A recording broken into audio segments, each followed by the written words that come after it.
오늘은 퀴즈를 하나 내볼게요. 진짜 우리가 세상이 많이 발전하잖아요. 발전을 하면 뭐예요? 발전한다는 게 더 편리해지고 더 좋아진다는 거죠. 그쵸? 더 편리하고 더 좋아지고 그게 4차 산업혁명 시대잖아요. 더 기술이 발전되고 그러니까 처음에 나왔던 TV보다 지금의 TV가 훨씬 더 좋고 처음에 나온 자동차보다 지금의 자동차가 훨씬 더 편리하고 좋죠. 그러니까 전 세계는 항상 기술을 발전해요. 근데 특이하게 기술이 발전하고 모든 것들은 다 좋아지고 있는데 유일하게 처음에 나온 것보다 더 퇴보하는 게 있어요. 처음에는 엄청 좋았는데 갈수록 나빠지는 게 있어요. 이게 뭘까요? 세상은 다 발전을 해. 근데 유일하게 처음에 나왔던 것보다 갈수록 점점 안 좋아지는 게 딱 하나 있어요. 세상에 뭐 다른 거 아무리 생각해봐도 딱히 없어요. 다 발전되고 좋아져요. 그리고 우리는 그 발전의 혜택을 누리죠. 그런데 유일하게 이것만은 더 안 좋게 퇴보해요. 뭘까요? 바로 이겁니다. 바로 실손보험이죠. 그러니까 보험도 특정 상품에 따라서는 옛날 것보다 지금이 더 좋아지는 게 있어요. 뭐 예를 들어서 과거의 상품은 유사함이 뭐 암진단금의 10% 20%밖에 안 된다. 그러면 100만원 200만원 300만원 밖에 안 돼요. 그런데 지금은 유사함이 작년에는 뭐 3천 5천까지 풀렸고 지금은 1000만원 2000만원이 있잖아요. 그런데 실손보험은 그 많은 보험의 종류 중에서도 유일하게 점점 더 안 좋게 변해요. 제일 처음에는 100%짜리였어요. 100% 보상을 해주는데 점점 안 좋게 바뀌죠. 2018년 4월까지 해서. 왜 안 좋게 바뀔까요? 뭐가 안 좋게 바뀔까요?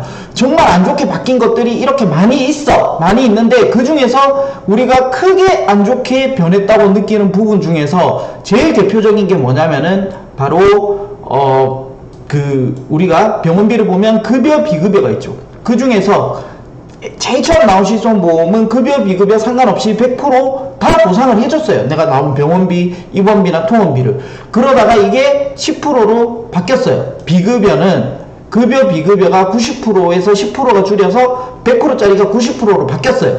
그리고 또 바뀌어요. 또 어떻게 바뀌어요? 비급여가 20%로 바뀌어요. 급여는 안 바뀌었어요. 급여는 한 번씩 바뀌더라도 90%에서 딱 한 번 바뀌었고 그대로 쭉 갔어. 지금까지. 급여는 바뀌지 않았어요. 실손보험에. 근데 비급여는 100%에서 바뀌었고 90% 바뀌었고 80% 바뀌었고 80%에서도 안돼. 80% 중에서도 비급여를 진짜 많이 하는 거 도수치료, 체해충격파, 증식치료, 뭐 우리가 흔히 감기 걸리면 자주 맞는 비급여 주사, 비급여 MRI 검사비 전부 다 이거는 또 30%로 바뀌었어요. 점점 안 좋게 변하죠. 이거를 다시 100% 해줄게. 이럴 일은 절대 없어요. 그러니까 점점 비급여 비율을 바꿔가면서 오히려 더 안 좋게 변하는 거예요. 처음보다. 그러면서 이게 엄청 안타까운 게 뭐냐면요. 지금 보시면은 내가 만약에 자동차를 엄청 좋은 차를 샀어. 근데 내가 형편이 조금 어려워서 다시 안 좋은 차를 샀어요. 그러다가 다시 내가 형편이 좋아졌어. 그래서 다시 좋은 차를 사면 돼요. 그쵸? 컴퓨터도 내가 좋은 컴퓨터 쓰다가 안 좋은 컴퓨터 쓰다가 더 좋은 컴퓨터를 사면 돼요. 그렇잖아요. 근데 이 실손보험은 엄청 재밌는 게 내가 아주 좋은 실손보험을 가지고 있었어. 그리고 형편이 조금 어려워져서 나는 안 좋은 실손으로 바꿨어요. 근데 생각해보니까 나 이제 좀 여유가 생겨서 전에 있던 이 실손보험을 사고 싶어요. 그럼 살 수 있나? 전에 실손보험 가입할 수 있나? 안 돼요. 엄청 특이한 구조예요. 세상의 모든 건 내가 좋은 걸 가지고 있다가 다시 안 좋은 걸 하더라도 다시 좋은 걸 살 수가 있어. 근데 실손보험은 내가 아무리 좋은 걸 가지고 있었다가 다시 안 좋은 걸 해서 다시 좋은 걸로 바꾸려고 해도 돌아갈 수 없는 이상한 구조를 가지고 있어요. 왜 그럴까요? 자, 그러면은 왜 이렇게 되어버렸을까? 이거를 다시 한번 저희가 생각을 해보죠. 자, 그러면은 이상한 구성이 돼요. 왜냐면 다른 회사들, IT 기업들이나 자동차 회사들은 좋은 상품을 만들어야, 좋은 자동차를 만들어야 돈을 벌죠. 그게 이득이에요. 그죠? 이게 이득이야. 보통 세상의 상품들이나 이치는. 근데 보험회사는 유일하게 이상한 구성을 하고 있어요. 안 좋은 걸 팔아야만 이득이에요. 안 좋은 거. 그죠? 이 상품이 왜 바뀌었을까요? 좋았으니까 회사가 이윤이 안 남죠. 너무 좋은 걸 팔면. 그러니까 오히려 보험 상품은 특이하게 안 좋은 걸 팔아야 보험회사가 이득을 보는 구조예요. 그러니까 다른 상품은 좋은 걸 만들어야 팔리고 보험회사는 안 좋은 걸 팔아야 이득이 되는 거예요. 그러니까 점점 안 좋게 바뀌고 다시 좋았던 상품으로 돌아갈 수가 없는 구조죠. 굉장히 세상의 이치와 반대되는 원리를 가지고 팔고 있어요. 보험회사는. 그렇게 해야지만 이득이 되니까요. 그러면은 우리가 실손보험 좋다고 하는데 왜 실손보험이 좋은지 잠깐만 보고 갈게요. 자, 실손보험이 좋은 이유는 바로 이거죠. 종합보험은 우리가 흔히 말하는 종합보험을 가입한다는 건 진단비, 입원비, 수술비 이 세 가지를 보통 가입을 해요. 종합보험이라는 건. 근데 이 세 가지 진단비 보세요. 큰 질병일 때 보장해요. 암, 뇌혈관, 심혈관 나머지 진단비들은 금액도 그렇게 크지가 않고 이따 손 치더라도 활용도가 떨어져요. 거기다가 더 중요한 건 1회 한 번 받으면 끝나요. 우리가 큰 병 걸릴 일이 두 번, 세 번 있지는 않겠지만 간혹 두 번, 세 번 있을 수도 있지만 어쨌든 암도 다시 재발되면서 다시 특이하게 재진단암이란 특약도 나오곤 하지만 어쨌든 큰 병이에요. 큰 병의 일회성이라는 거예요. 거의 대부분이 90%가 일회성이죠. 자, 그렇다고 재진단암 나왔다 재진단암을 보상해준다 이렇게 하더라도 중요한 건 거기에 대한 보험료가 무지막지하게 비싸다는 겁니다. 입원비요. 비용에 맞게 지불하지만 저렴하지도 않죠. 이게 저렴을 안 하는 거예요. 내가 2만원 입원 일당 2만원을 받는데 만약에 입원 일당을 만원을 낸다고 생각해봐요. 그건 20년 납이잖아요. 종합보험이. 그러면 내가 20년 동안을 입원을 해야 되는데 10년을 입원을 해야 본전인데 그러면 이게 우리가 10년 입원할 일이 있을까요? 쉽지 않아요. 그러니까 이런 것도 그렇게 좋지 않죠. 종합보험은 어쨌든 이 진단비, 큰 질병, 입원비, 그리고 수술비를 보장하죠. 수술비는 마찬가지로 항목에 맞게 수술을 해야 돼요. 내가 딱 정해진 그 수술을 해야지만 내가 30만원을 받기로 했든 50만원을 받기로 했든 1000만원을 받기로 했든 그 금액이 나오는 거예요. 그쵸? 그리고 금액은 실제 비용보다 맞거나 저렴하게 보험회사는 만들어요. 근데 이게 실패하면 고객한테 유리하고 회사는 불리하죠. 그 대표적인 게 옛날에 S생명에서 나왔던 여성보험. 여성분들 요실금 하면 병원비 얼마 안 나오는데, 그죠? 근데 수술비가 500만원씩 나오는 게 있었죠. 그러니까 이 상품을 고객은 좋아하고 회사는 싫어하잖아요. 이 수술비라는 게 될 수 있으면 발생 확률과 그 기준을 다 만들어 놨어요. 실제 소요되는 100명이 있으면 100명 중에 30명이 이 수술을 한다. 그러면 그 70명에서 걷어들인 돈으로 이 30명을 보충할 수 있는 딱 그 정도 금액을 맞추는 거예요. 그 정도 금액을.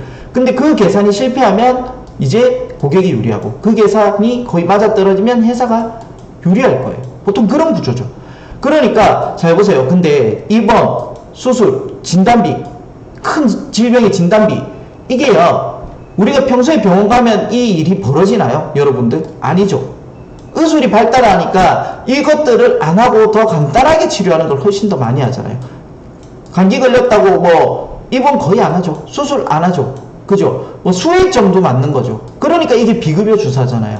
즉 우리가 하고 있는 의료 행위의 대부분의 가장 많은 것들은 이 진단비, 입원비, 수술비에서 벗어나는 행위예요. 도수치료, 비급여 주사 이런 것들이에요. 검사, MRI 검사가 이 진단비, 입원비, 수술비에 들어가나요? 아니죠. 그러니까 우리가 앞으로 해야 될 많은 의료행위는 이 종합보험 세 가지 특약에서 들어가지 않는 행위를 많이 해요. 실손보험은 그것들을 보상해줬기 때문에 실손보험이 좋았던 거죠. 그리고 더 중요한 거는요. 아까 제가 말씀드렸듯이 내가 좋은 실손보험을 가지고 있다가 안 좋은 걸 갖다가 다시 좋은 걸 못 간다고 했죠. 그러면은 여기 오면은 더 안 좋게 변해요. 그리고 지금의 실손보험은 15년마다 재가입이에요. 정확하게 말하면 13년 4월 이후에 실손보험을 가입한 사람은요. 15년이 지나면은 보험회사가 원하는 지금 현재로 가지고 있는 실손보험으로 되도록 합니다. 그게 중요해요. 그러면은 13년 4월 이전에 가지고 계신 분은 그때 내가 지금 가입했던 그 약관 그대로 평생을 쭉 보장을 봐요. 그러니까 실손보험이 안 좋게 바뀐다 어쩐다 하는 거에 대해서 신경을 안 쓰셔도 돼요. 왜냐면 있는 그대로 가니까요.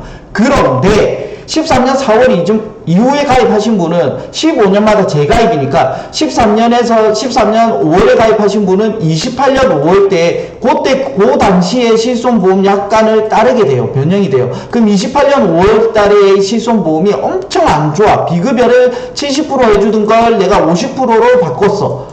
이제 50%로 바뀐 거예요. 그럼 그 50% 바뀐 걸 따라가야 돼요. 그럼 내가 다시 전에 걸 할래? 이게 안 된다니까요. 그러니까 엄청 불합리한 구조를 어떻게 보면 가지고 있을 수가 있죠. 대신에 저렴은 하겠죠. 보상하는 게 그만큼 줄어드니까. 근데 그런 건 있어요. 잘 보세요. 우리가 좋은 자동차를 타면요, 유지비가 많이 들죠. 보험료 많이 들죠. 뭐 타이어 하나 갈아도 돈이 많이 들죠. 수리비 많이 들죠. 마찬가지예요. 실손보험도 똑같은 개념이에요. 우리가 좋은 집 살면은 월세도 많이 나가죠. 만약에 월세를 산다고 하면 그만큼 전기세도 많이 나가죠. 집이 크니까 뭔가 비용 지출이 많이 돼요. 마찬가지예요. 좋은 실손보험을 가지고 있으면 당연히 보험료가 많이 낼 수밖에 없어요. 그만큼 좋은 혜택을 보니까. 근데 그걸 많은 혜택을 보지만 어쨌든 다시 바뀌면 그 바뀐 약관을 그대로 따라가야 된다는 크나큰 단점을 가지고 있어요. 13년 4월 이후의 실손보험은요. 즉 나는 좋은 혜택을 보고 싶지만 내가 보고 싶다고 볼 수 있는 건 아니죠. 자, 그러면은 보험회사가 약간의 큰 그림을 그릴 수 있겠죠. 잘 보세요. 자, 보험회사가 어떤 큰 그림을 그릴 수 있을까요?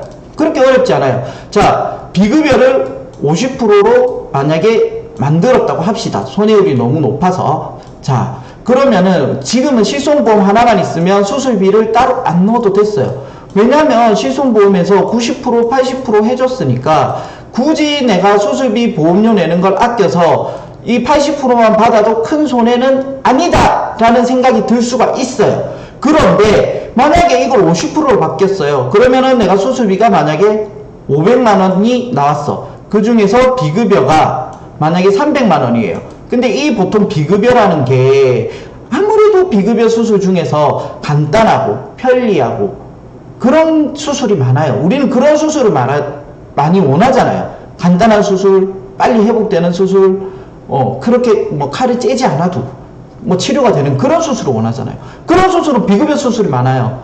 그러면 이 중에서 비급여가 300만원이에요. 이 중에서 150만원이 밖에 처리를 안 하고 150만원은 내 돈을 줘야 돼요. 이거 실손보험 하나로 내 의료비가 지금까지 커버되던 게 커버가 안 될 수가 있어요. 그쵸? 그러면 무조건 같이 가입해야 되는 게 뭐죠? 바로 종합보험이죠.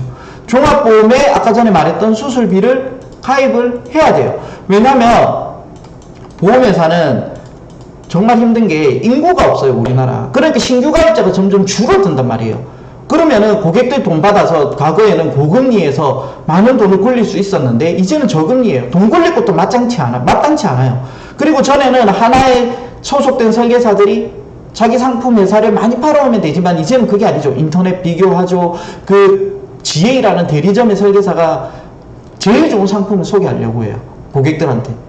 아닌 분들도 있겠지만 많은 분들은 또 그렇게 하실 거예요. 그렇게 되면 보험회사가 할 수 있는 건 실손보험의 비급여를 줄이면 그만큼 어쩔 수 없이 그 손해율을 해지시키기 위해서 종합보험을 가입할 수밖에 없어요. 그러니까 보험회사의 큰 그림은 어차피 실손보험 손해율이 올라가긴 해요. 올라가긴 하지만 이걸 줄이면서 이것들을 해지시키기 위한 마케팅으로 앞으로는 종합보험의 수술비를 더 많이 가입을 유도시킬 거예요. 그렇게 해야지만 똔똔이 되니까 돈이. 그렇지 않으면은 실손보험 넣어도 수술비에도 큰 혜택을 못 받았어. 이렇게 될 수도 있단 말이에요. 그러니까 13년 4월 이후에 가입하신 분은 언제든지 이 실손보험이 바뀌었을 때 내가 종합보험에 많은 돈을 써야 되지 않을까? 수술비를 더 보강해야 되지 않을까? 보험회사는 그러면서 종합보험을 받을 수 있지 않을까? 대신에 확률은 실손보험보다 훨씬 더 적으니까 더 안 좋은 상황에서 팔 수 있는 거죠. 더 받기 어려운 확률로 파는 거죠. 자, 수술비 확률을 조금 더 범위를 넓혀줄게. 이걸 50% 줄였으니까. 그래도 보험회사는 MRI, 도수치료 이런 것들의 비율을 줄였으니까 그 손해율 해지시킨 걸 수술비로 어느 정도 가져갈 수도 있는 거죠. 이게 보험회사의 큰 그림일 수도 있겠다는 거예요. 자, 그러니까 오늘은 실손보험의 비급여에 대해서 알려줬는데요. 이 급여는요 절대 안 바뀌는 이유 중에 또 하나가 뭐냐면은 국가 제도가 너무 좋아요. 본인 부담 상한제, 4대 중증 상정 특례 이게 다 급여 처리가 되잖아요. 그러면 이 사람이 혜택을 보니까 보험회사가 실질적으로 급여로 실손보험 처리해 줄 게 한정돼 있고 그렇게 많지 않아요. 나라에서 많은 혜택을 주니까 건강보험공단에서도 혜택을 주고요. 비급여는 오롯이 내 돈을 내요. 그걸 보험회사가 메꿔줘야 돼요. 그러니까 비급여를 바꾸는 거예요. 앞으로도 실손보험은 비급여는 계속 바뀔 거예요. 비급여 주사제도 지금 안 준다는 말이 벌써 오고 나오고 있어요. 그러면은 이제 병원 가서 내가 감기로 링겔을 맞더라도 받을 게 없는 거예요. 그러니까 13년 4월 이전 거는 틀리지만. 그러니까 이 실손보험은 점점 안 좋게 바뀌고 있는 거죠. 앞으로도 더 그럴 가능성이 크죠. 보험회사 운영이 어려우니까요. 인구가 적어서 신계약을 받기가 어려우니까. 그러니까 세상에서 유일하게 점점 더 발전하지만 더 퇴보하는 건 실손보험이에요. 그러니까 여러분들이 실손보험을 가지고 계신 실손보험을 함부로 바꾸시면 안 돼요. 그리고 바꾸기 전에 충분히 고민을 꼭 하셔야 되는 부분이에요. 꼭 그걸 기억하시고 자기 것을 잘 관리해 줬으면 좋겠습니다. 이상입니다. 안녕.